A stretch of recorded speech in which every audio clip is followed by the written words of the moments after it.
Hello, আসসালামু আলাইকুম guys. আজকে আপনার জন্য একটি নতুন ব্লগ নিয়ে চলে আসলাম। আজকে হচ্ছে চকলেট ডে। আমার আপু আমাকে দেখেন চকলেট দিয়েছে, কিন্তু কারণ আমি ওর সাথে কথা বলি না, আমার অনেক খারাপ লাগতেছে। হ্যালো গাইজ, দেখেন চকলেট দিয়েছে।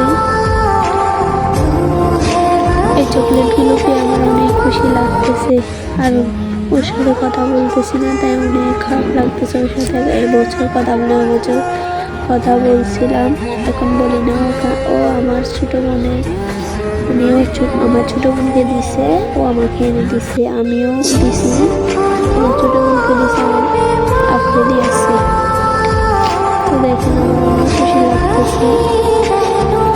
আমার আপুর জন্য দোয়া রইল, সবাই দোয়া করবেন আমার আপুর জন্য যেন ভালো